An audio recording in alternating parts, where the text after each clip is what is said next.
If you're like me, you are transporting one bike most of the time, or maybe you just own one bike. Well, this is the Kravit E1, but this is the 2025 edition. I have the original one and I've been using it for a couple of years. So when they came out with this new version, well guys, I had to get it and I had to show it to you. I have the original version of this rack and I've been using it for about 2 years because most of the time I'm only transporting one bike.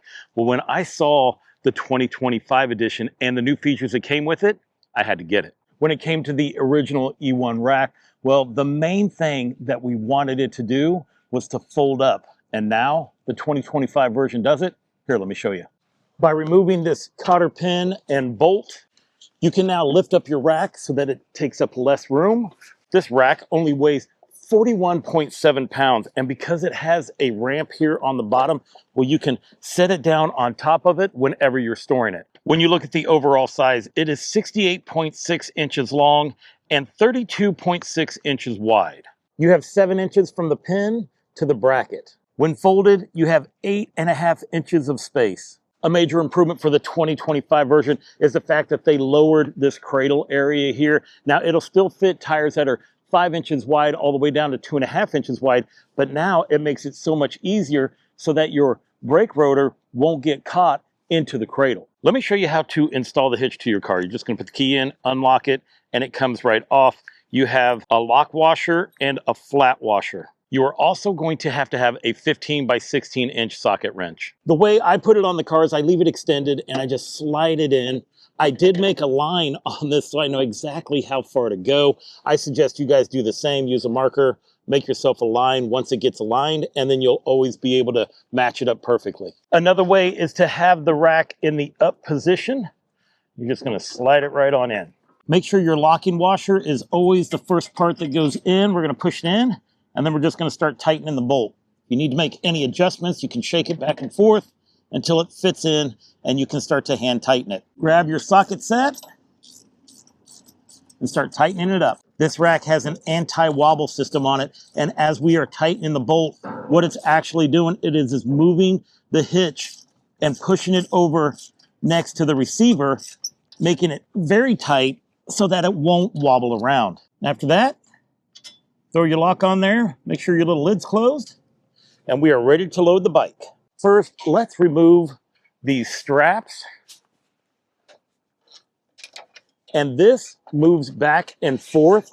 As a matter of fact, it can handle bikes all the way with a 50-inch wheelbase. I'll show you that later. Unhook this strap, and I always find it much easier to just pull this off and put it somewhere close. I seldom use the ramp when it comes to loading a bike up on the rack. All I do is I lock the back wheel, lift it up, kind of step back, lean into it, and then pick it up from the back here and put it on the rack.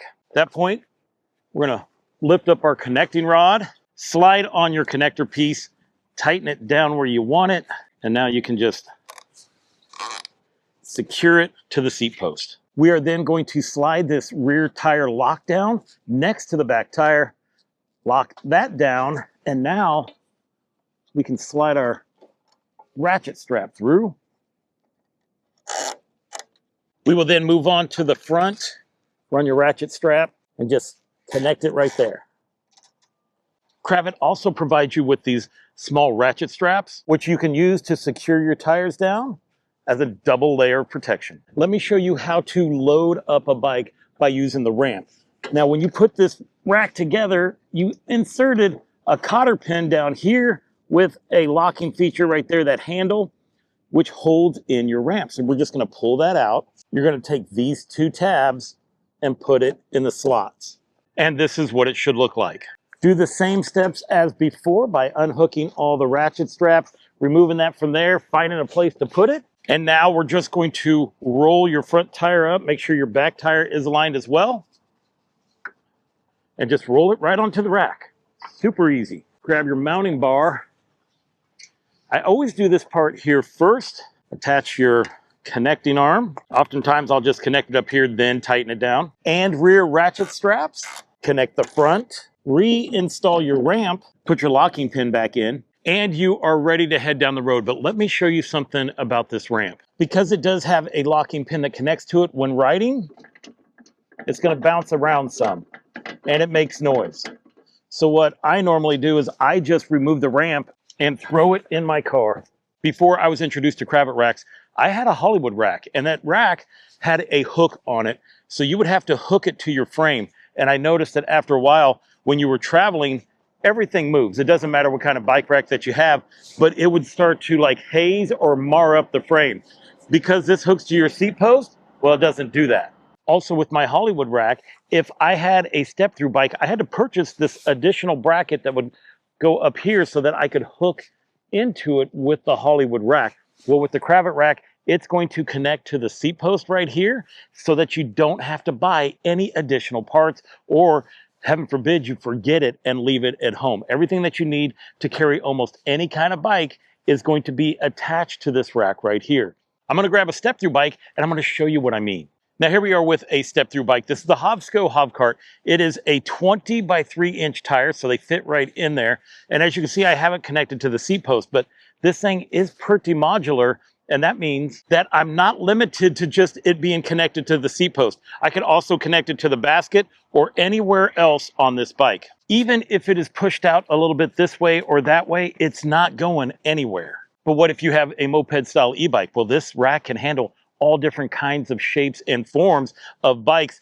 This one right here, let me show you where I have this one connected. I can either have it connected to this shock right here because it's not going to go anywhere, or I could also connect it to the frame. What if you have a cargo bike? Guys, you can see it's not a problem right here. Look at this.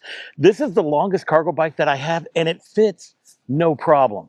This cargo bike has bags on it, and guys, look, there's still plenty of room. Now with this rack, can you open up your tailgate? No, you cannot. You can open up a little bit, but you cannot open it up all the way, nor does this rack like tilt down. But really, if there's anything I need, I can just put that bar down, lean the bike back, and get inside. Now, one thing I want you to understand when it comes to all racks, that whenever you are going down the road, bikes move, and that is totally fine. That's how it's supposed to be. Matter of fact, I'm going to show you guys what these different bikes look like when they're heading down the road.